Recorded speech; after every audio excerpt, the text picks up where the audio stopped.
Finally మీ నిరీక్షణకి end card పడ్డట్టే. మీరు already తమిళలో చూసినట్టుగా Moto edge 60 ప్రోని April 13 అయితే ఇండియాలో లాంచింగ్ కి సిద్ధం చేసేసారు. మీకు ఒక చిన్న ట్రైలర్ లాగా ఈ మొబైల్ కి సంబంధించిన స్పెసిఫికేషన్స్ ని ఇక్కడ వేస్తున్నాను, ఒక లుక్ వేసేయండి. స్పెసిఫికేషన్స్ మాత్రం ఒకదాని మించి ఒకటి ఉన్నట్టున్నాయి కదా, అదైతే నిజమే. నేను కూడా ఈ 60 ప్రోలో ఇంత అప్గ్రేడ్స్ అయితే ఎక్స్పెక్ట్ చేయలేదు. ఈ మొబైల్ కి సంబంధించిన స్పెసిఫికేషన్ చూస్తూ లాస్ట్ ఇయర్ తో కంపేర్ చేసి ఏం అప్గ్రేడ్స్ జరిగాయో తెలుసుకునే ముందు మన ఛానల్ ని మీరు కొత్తగా చూస్తున్నట్లయితే నేను మీ ప్రియాంక, మీరు చూస్తుంది ప్రియాంక టెక్ న్యూస్. మనమైతే రీసెంట్ గానే 10K సబ్స్క్రైబర్స్ కంప్లీట్ చేసుకున్నాము.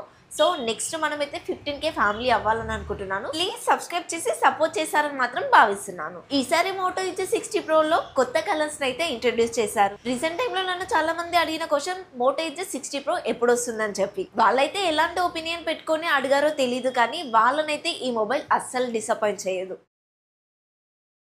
మొదటగా ఈ మొబైల్ కి సంబంధించిన డిజైన్ ఇంకా బిల్డ్ క్వాలిటీ చూసుకున్నట్లయితే మోటో ఎడ్జ్ 60 ఫ్యూజన్ లాగానే దీంట్లో కూడా ఆల్ కర్వ్ డిస్ప్లే అయితే ఇస్తున్నారు. బ్యాక్ సైడ్ వచ్చేసి లెదర్ ఇంకా 3 కలర్ వేరియంట్స్ లో అయితే ఈ మొబైల్ వస్తుంది. నాకైతే దీంట్లో గ్రేప్ ఇంకా బ్లూ కలర్ అయితే చాలా బాగా నచ్చాయి. సో ఎవరి అభిప్రాయాలు వాళ్ళకుంటాయి కదా, ఇంతకీ మీకే కలర్ నచ్చిందో కమెంట్ లో చెప్పేసేయండి. ఫ్రంట్ వచ్చేసి గొరిల్లా గ్లాస్ 7i ప్రొడక్షన్ తో వస్తుంది. 8.2mm థిక్నెస్ ఉంటుంది. అలాగే 186 గ్రామ్స్ వెయిట్ అయితే ఉంటుంది.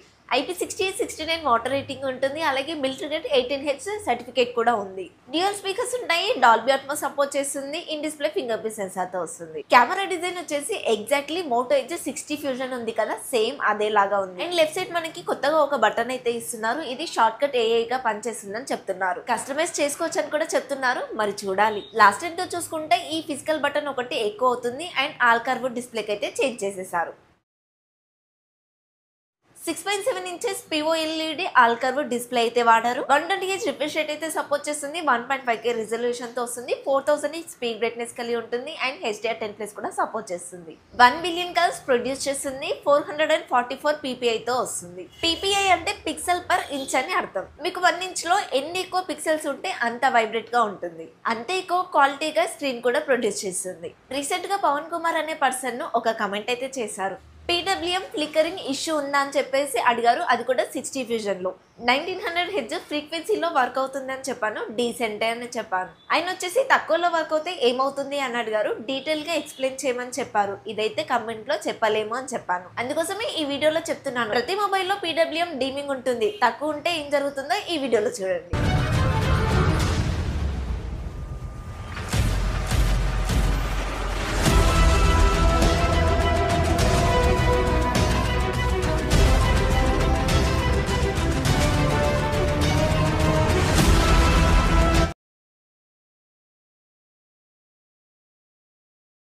సాధారణంగా మొబైల్ బ్రాండ్లో PWM డీమింగ్ ఎక్కువగా ఉంటే ఖచ్చితంగా షో చేస్తారు. సో మా దాంట్లో ఎక్కువ ఉంది, మీ కళ్ళకేం ప్రాబ్లం లేదు అని. తక్కువ PWM ఉన్నప్పుడు మీ కళ్ళు అయితే ఫస్ట్ నొప్పేస్తాయి, తర్వాత తలనొస్తుంది. కొద్ది రోజుల తర్వాత మీ కళ్ళు అనేది పూర్తిగా మసకబారిపోతాయి. మీరు డైరెక్ట్ గా ఈ లైన్స్ వెళ్ళడం అయితే చూడలేరు. ఈ PWM డీమింగ్ చూడాలంటే మీ మొబైల్ పైన మరొక మొబైల్ యొక్క కెమెరా వీడియో ఆన్ చేసి పెట్టండి, స్లో మోషన్ లో. అది కూడా అప్పుడు మీకు కనిపిస్తాయి. బేసికలీ ఈ లైన్స్ ఎందుకు కనిపిస్తాయి అంటే మీ స్క్రీన్ ఆన్ ఆఫ్ అవుతుంది కాబట్టి. సో ప్రతి వీడియోలో ఇలా చెప్పాననుకోండి, మీకు మొబైల్ కొనే మూడు ఉత్సాహం అన్ని పోతాయి. PWM డీమింగ్ ఎక్కువ ఉండే మొబైల్స్ కొనాలనుకుంటే మాత్రం మీకు కావాల్సిన మొబైల్ మీరు కొనలేరు. సో మీరు అలాంటి ఆలోచించడం మానేస్తే బెటర్ అండి. ఈ మొబైల్ అయితే వైడ్ వన్ L1 సపోర్ట్ ఉంటుంది. OTT కంటెంట్ అంతా కూడా ఫుల్ హెచ్డీలో చూడొచ్చు. 96.4% వరకు స్క్రీన్ టు బాడీ రేషియో అయితే ఉంటుంది. బెజల్స్ అనేవి చాలా తక్కువగా ఉంటాయి. మీకు కంటెంట్ చూస్తున్నప్పుడు అసలు బెజల్స్ ఉన్నాయా లేదా అన్నట్టు కనిపిస్తుంది. లాస్ట్ ఇయర్ తో కంపేర్ చేస్తే ఈ ఆల్ కర్వ్ డిస్ప్లే కొంచెం బెటర్ అయిందని చెప్తాను.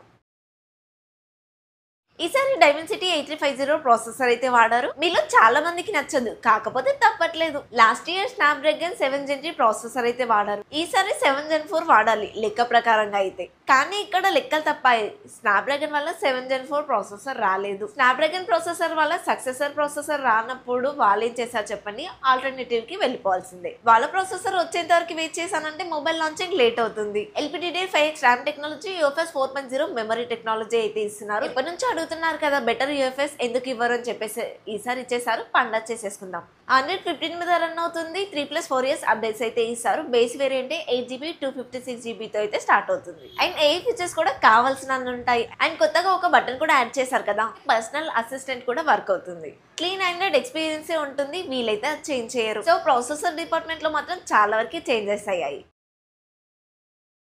బ్యాక్ సైడ్ వచ్చేసి త్రిబుల్ కెమెరా సెటప్ తో వస్తుంది. 50+50+, 10 MP అయితే ఇస్తున్నారు. అండ్ ఒక 3-in-1 సెన్సార్ కూడా ఉంటుంది. ఫ్రంట్ వచ్చేసి 50 MP కెమెరానే ఇస్తున్నారు. మెయిన్ కెమెరా వచ్చేసి సోనీ LVT 700C సెన్సార్ అయితే వాడారు. OIS కి సపోర్ట్ చేస్తుంది. కెమెరా క్వాలిటీ బాగుంటుంది, మీ పిక్చర్స్ కూడా చాలా బాగా వస్తాయి. Secondary camera 50 MP ultra wide గా యూజ్ అవుతుంది అండ్ మ్యాక్రోగా కూడా యూజ్ అవుతుంది. 50 MP అల్ట్రా వైడ్ సెన్సార్ అంటే డే అండ్ నైట్ కూడా మంచి ఫోటోస్ అయితే తీయగలుగుతుంది. అల్ట్రా వైడ్ సెన్సార్ లో మాత్రం OIS కి అయితే సపోర్ట్ చేయదు. Third camera 10 MP telephoto lens sensor అయితే వాడారు. ఇది 3x వరకు ఆప్టికల్ జూమ్ చేస్తుంది. దీంట్లో OIS కూడా ఉంటుంది, అలాగే మాక్సిమం 50x వరకు డిజిటల్ జూమ్ చేసుకోవచ్చు. 3x లో పోర్ట్రేట్ షాట్స్ కానీ మంచి ఫొటోస్ అయితే తీసుకోవచ్చు. ఇక్కడ 50 MP వాడారు కదా, దీంట్లో కూడా మంచి ఫొటోస్ అయితే వస్తాయి. బ్యాక్ సైడ్ వచ్చేసి 3-in-1 సెన్సార్ ఉంటుంది. దీంట్లో యాంటీ ఫ్లికరింగ్ కూడా సపోర్ట్ చేస్తుంది. అంటే ఇంతకుముందు పవన్ గారు అడిగారు కదా స్క్రీన్ లో ఫ్లికరింగ్ ఉంటుందా అని చెప్పేసి, స్క్రీన్ లోనే కాదు కెమెరాలో కూడా ఫ్లికరింగ్ ఉంటుంది. ఈ సెన్సార్ వల్ల ఫ్లికరింగ్ తగ్గుతుంది. ఫ్రంట్ అండ్ బ్యాక్ రెండు కూడా 4K వరకు వీడియో రికార్డ్ చేయొచ్చు. ఈ మొబైల్ అయితే 30,000 లోపలైతే స్టార్ట్ అవ్వదు, 30,000 నుంచే స్టార్ట్ అవుతుంది. కాబట్టి 30,000 రూపీస్ బడ్జెట్ దగ్గర ఇది ఒక మంచి కెమెరా మొబైల్ ఆప్షన్ గా ఉంటుంది. 6000 mAh battery, 90W fast charging support చేస్తుంది. అలాగే 15W వైర్లెస్ ఛార్జర్ కూడా సపోర్ట్ చేస్తుంది. అలాగే 5W రివర్స్ వైర్లెస్ ఛార్జింగ్ కూడా సపోర్ట్ చేస్తుంది. బ్లూటూత్ కి కానీ స్మార్ట్ వాచెస్ కానీ ఛార్జింగ్ పెట్టుకోవచ్చు. లాస్ట్ టైం తో కంపేర్ చేస్తే బ్యాటరీ బ్యాకప్ విషయంలో మాత్రం చాలా ఇంప్రూవ్ చేశారు. లాస్ట్ టైం నేను కూడా చాలా మందికి బ్యాటరీ బ్యాకప్ సరిగ్గా లేదు, మీకు ఓకే అనుకుంటే కనుక తీసుకోండి అని సజెస్ట్ చేశాను. ఈసారి మాత్రం ఆ అవసరం ఉండదని అనుకుంటున్నాను, ఎందుకంటే పెద్ద బ్యాటరీనే ఇచ్చారు, అందరికీ అది సరిపోతుందని అనిపిస్తుంది. అండ్ నేను సజెస్ట్ చేశాను. బ్యాటరీ బ్యాకప్ విషయానికి వస్తే మోటో మొబైల్స్ అయితే గేమింగ్ కి అంతగా సరిపోవు. సో నార్మల్ యూజర్స్ కి కానీ కెమెరా లవర్స్ కి కానీ ఈజీగా 1 డే వచ్చేస్తుంది.